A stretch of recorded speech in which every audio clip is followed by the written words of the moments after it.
హరే కృష్ణ హరే కృష్ణ అందరికి. ఓం నమో భగవతే వాసుదేవాయ.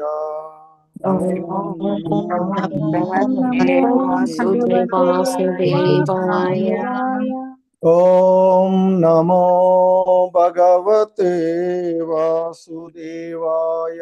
ఓం నమో భగవతే వాసుదేవాయ. ఓం నమో భగవతే వాసుదేవాయ. ఓం నమో భగవతే వాసుదేవాయ. నారాయణం నమస్కృత్య నరం చైవ నరోత్తమం.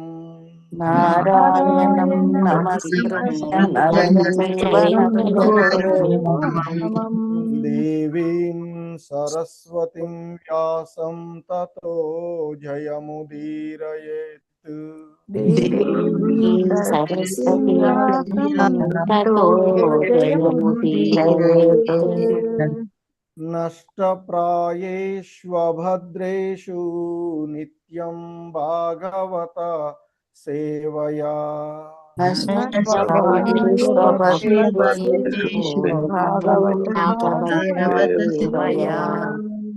భగవతి ఉత్తమ శ్లోకే భక్తిర్భవతి నైష్టికీ.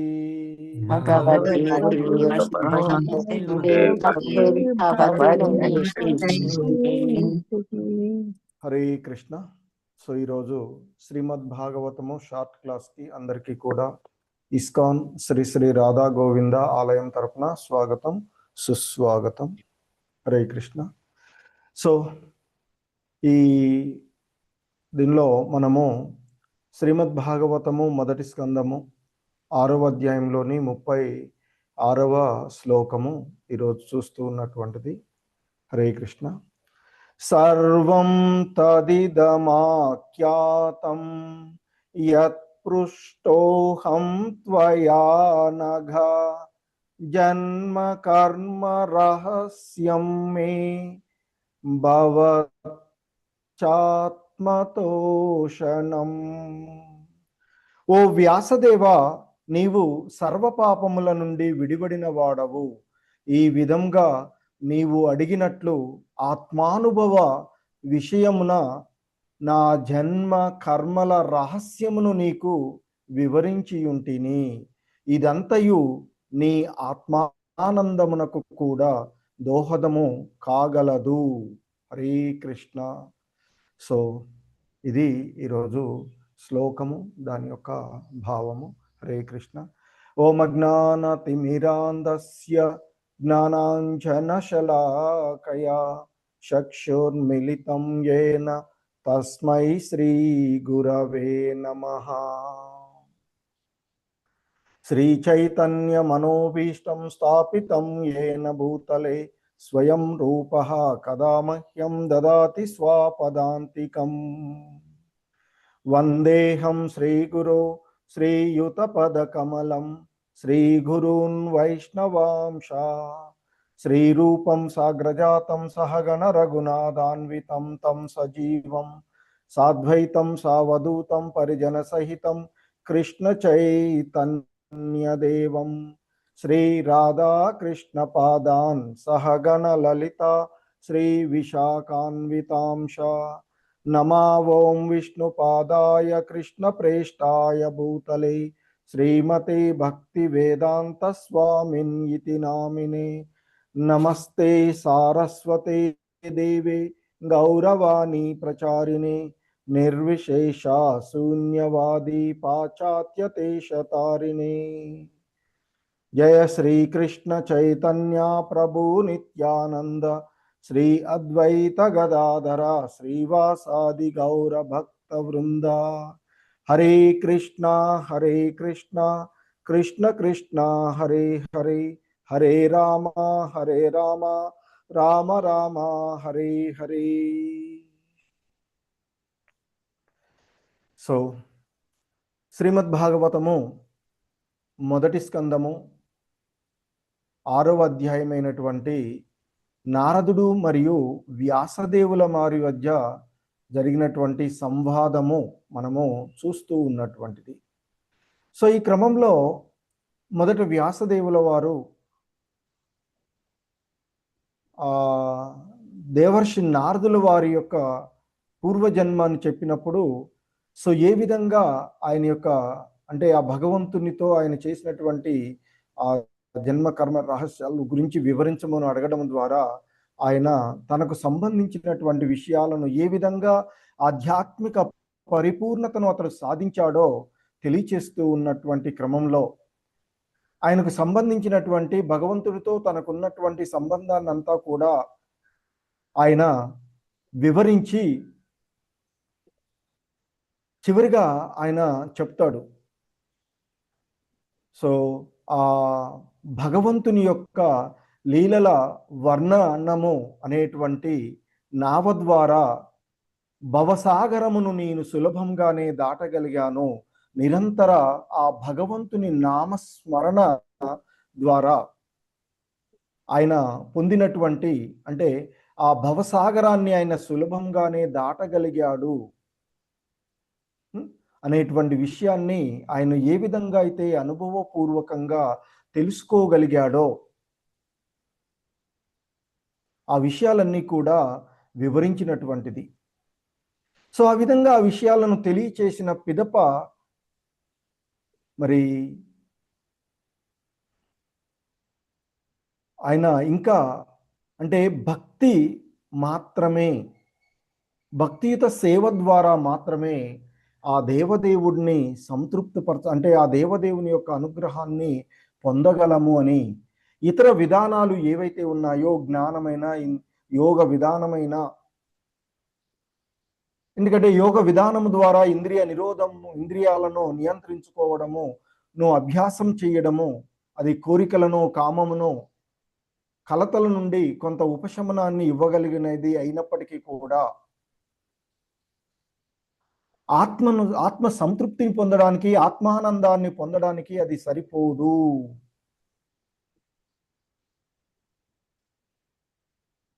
అటువంటి ఆత్మానంద సంతృప్తి అనేటువంటిది ఆ ముకుందుని భక్తియుతమైనటువంటి సేవ చేయడం వల్లనే, ఆ ముకుందుని నిరంతర స్మరణ చేయడం వల్లనే కలుగుతూ ఉంది అనేటువంటి విషయాన్ని ఆయన తెలియచేసి ఇంక చెప్తున్నారు. ఆ విధంగా తెలియచేసిన తర్వాత ఇంకా అంటూ ఉన్నాడు, సర్వం తత్ ఇదం ఆఖ్యాతం యత్ పృష్ట అహం త్వయా నఘ. ఓ పాపరహితుడవైన వ్యాసదేవా, ఈ విధంగా నీవు అడిగినట్లు జన్మ కర్మ రహస్యం మే భవత చ ఆత్మతోషణం. ఆత్మ సంతృప్తి కొరకు ఉండేటువంటి ఆత్మానుభవ విషయంలో నీవు అడిగినటువంటి నా యొక్క జన్మ కర్మల రహస్యాన్నిటినీ కూడా నీకు నేను వివరించాను. ఇవన్నీ కూడా నీ యొక్క ఆత్మానందానికి కూడా దోహదపడేటువంటి అంశాలే. ఎందుకంటే భగవంతుని కానీ భగవంతుని యొక్క భక్తుల యొక్క లీలలను శ్రవణం చేయడము, స్మరించుకోవడము ద్వారా హృదయ మాలిన్యాలన్నీ కూడా తొలగిపోయి భక్తిలో స్థిరత్వం ఏర్పడడానికి కారణమవుతూ ఉంటాయి. సో ఆ విధంగా వ్యాసదేవుల వారు ఏదైతే విచారణ కావించదలుచుకున్నాడో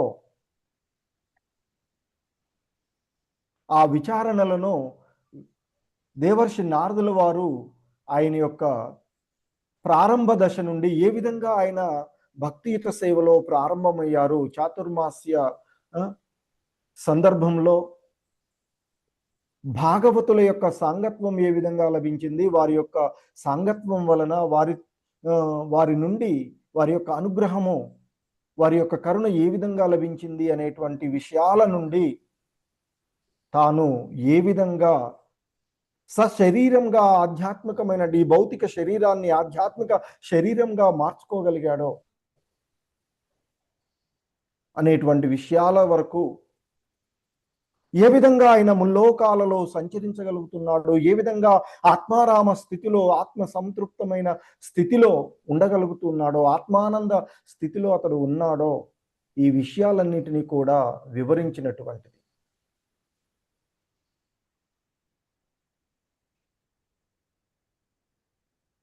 ఎందుకంటే ఆయనకు ఆధ్యాత్మికమైనటువంటి సాంగత్వం, మనకి ఈరోజే చాతుర్మాస్యం స్టార్ట్ అవుతుంది.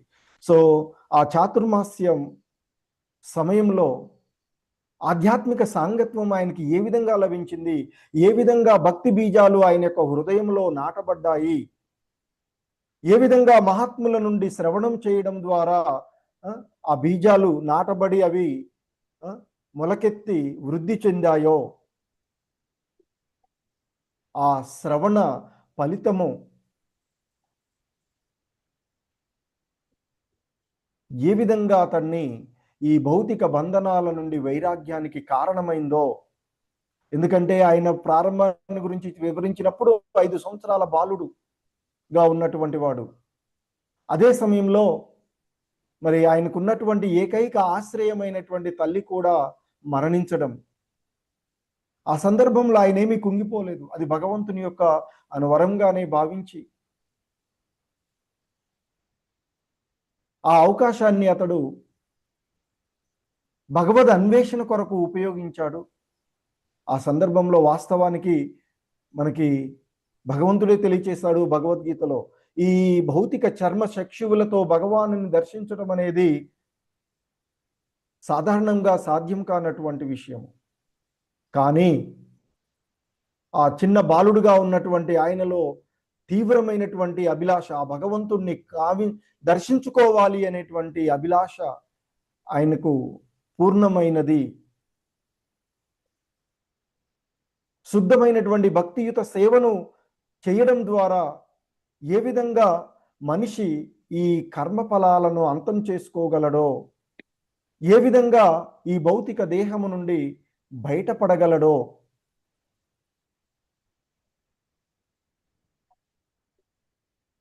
మరి ఎందుకంటే ఆ భగవద్ధామాన్ని ప్రవేశించగలగాలంటే ఆధ్యాత్మిక దేహంలోనే, అంటే ఈ భౌతిక భావనలన్నింటి నుండి బయటపడిన తదుపరి ఆధ్యాత్మిక జగత్తులోనికి చేరుకోగలిగేటువంటిది.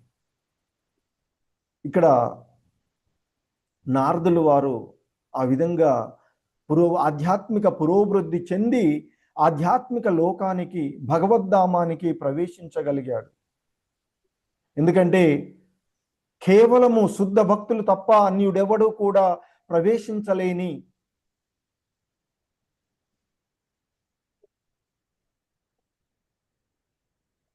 ఆ భగవద్ధామంను, ఎందుకంటే ఆ అందుకే ఇక్కడ మనకి కులశేఖర ఆళ్వార్ల వారు చెప్తారు, విరోధులెవ్వరూ ప్రవేశించలేని చరణ కమలాలను కదా.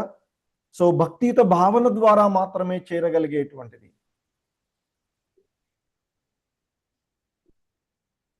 రాజహంసలు ప్రవేశించేటువంటి కమలం తొడుగులు వంటివిగా ఆయన చరణ పాదాలను, చరణారవిందాలని మనకి ఆయన వివరిస్తూ ఉంటారు కదా.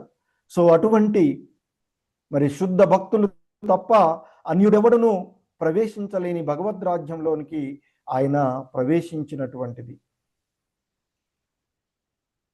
సో ఆ విధంగా ఏ విధంగా ఏదైతే ఆత్మానుభవాలను ఆయన పొందాడో ఆ రహస్యాలన్నింటినీ కూడా నారదులు వారు ఏవైతే స్వీయ అనుభవాన్ని ఏదైతే ఉందో ఆ స్వయంగా తాను అనుభవించినటువంటి విషయాలన్నింటినీ కూడా తన శిష్యుడైనటువంటి వ్యాసుల వారికి తెలియచేసినటువంటిది.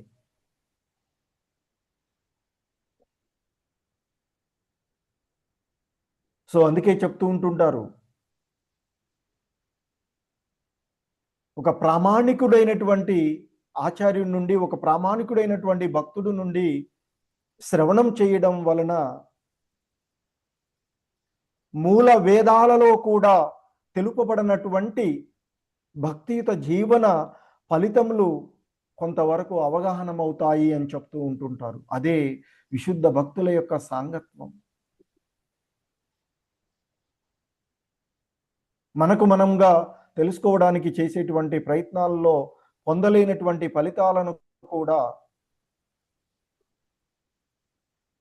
ఒక ప్రామాణికుడి ద్వారా శ్రవణం చేయడం ద్వారా, నిరంతర భగవన్నామ స్మరణలోనే నియుక్తులైనటువంటి ప్రామాణికుడి నుండి శ్రవణం చేయడం ద్వారా,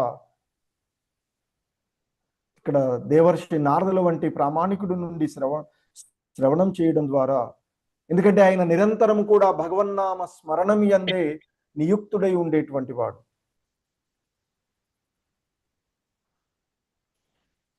కనుకనే ఆ భగవన్నామ స్మరణము మనకి, హరే కృష్ణ ప్రభు వినిపిస్తుంది కదా క్లియర్గానే? వినిపిస్తుంది ప్రభుజీ. Okay okay Mataji. అదే ఎవరు ఏదో వినిపిస్తే డిస్టర్బెన్స్ లాగా అనిపిస్తే, ఎందుకంటే ఆ భగవంతుని యొక్క స్మరణే, కృష్ణ స్మరణ హృదయానికి శాంతిని, జీవితానికి ధైర్యాన్ని, అంటే ధైర్యాన్ని, ఆత్మకు సంపూర్ణమైనటువంటి భద్రతను ఇవ్వగలుగుతుంది అంటూ చెప్తూ ఉంటుంటారు. కృష్ణ స్మరణే హృదయాన్ని శుద్ధి చేసి మనసుకు ప్రశాంతతను ఇస్తుంది. మరి ఆ దైవీ సహాయం పైన విశ్వాసాన్ని పెరిగినప్పుడు జీవితంలో ధైర్యము నిశ్చయంగా కలుగుతూ ఉంటుంది అని చెప్తారు. మరి కృష్ణుడు మనకు రక్షకుడు అని ఎల్లప్పుడూ స్మరిస్తే ఆత్మ సంపూర్ణ భద్రతాభావంలో ఉంటుంది. ఈ విషయాన్నే శ్రీల ప్రభుపాదుల వారు మనకి ఆ భక్తి రసామృతం సింధువులో గోపికల యొక్క వివరణ తెలియచేస్తూ ఉంటారు. గోపికలను వారి యొక్క పెద్దలు గడియలు బిగించుకొని జాగ్రత్తగా నిద్రించండి అని చెప్తూ ఉన్నటువంటి సందర్భాలు చెప్తూ ఉంటుంటారు. కానీ వారు నిరంతర భగవన్నామ స్మరణలో ఉంటూ ఉన్నటువంటి సందర్భాల్లో ఆ విషయాన్ని కూడా మర్చిపోయి నిద్రిస్తూ ఉండేటువంటి విషయాలను చూస్తూ ఉంటారు. ఒక్కొక్కసారి వారి యొక్క ఇంటి ఆవరణంలోనే వారు నామస్మరణ చేస్తూ నిద్రించేటువంటి విషయం. అంటే భగవంతుణ్ణి ఆశ్రయించినటువంటి వాళ్ళకి ఎటువంటి భయము ఉండదు అనేటువంటి విషయాలు. సో ఆ విధంగా ఆత్మానుభవాన్ని పొందినటువంటి నారదముని ద్వారా ఇక్కడ వ్యాసుల వారు శ్రవణం చేసినటువంటిది, తద్వారా మరి భక్తియుత జీవన ఫలితాలన్నీ కూడా అతనికి అవగతమై. ఎందుకంటే చెప్తారు శ్రీల ప్రభుపాదుల వారు, వేదములు ఉపనిషత్తుల యందు విషయమున పరోక్షంగా మాత్రమే సూచనలు కలవు, వాటి యందు ప్రత్యక్షంగా ఏదియును వివరింపకపోవుట వలననే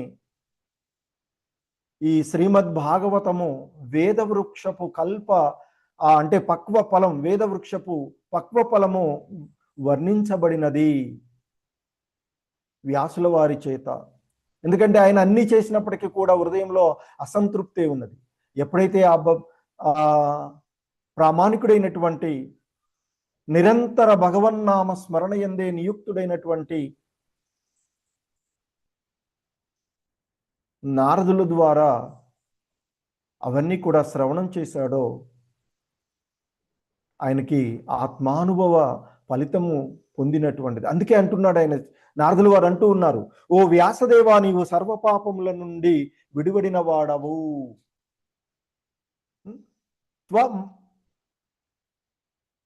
ఇక్కడ చెప్తున్నారు త్వయా నగా అంటూ చెప్తున్నారు. త్వయా అంటే నీచే, అనగా పాపరహితుడవైన వాడా, ఓ పాపరహితుడవైన వ్యాస, నీవు అడిగినట్లుగా నా యొక్క జన్మ కర్మ రహస్యాలు మర్మములన్నీ కూడా నీకు నేను తెలియచేశాను. సో ఇవన్నీ కూడా నీకు నీ యొక్క ఆత్మానందమునకు కూడా దోహదము పడగలవు అంటూ ఆయన తెలియచేసినటువంటిది. సో ఆ విధంగా ఇంకా పరిపూర్ణ ఆత్మానంద స్థితికి ఎదిగినటువంటి వ్యాసుల వారు ఏదైతే పూర్వము తాను రచించినటువంటి వేదాలు ఉపనిషత్తులు యందు పరోక్షంగా సూచనలు ఇవ్వబడినటువంటి వాటన్నిటినీ కూడా ప్రత్యక్షంగా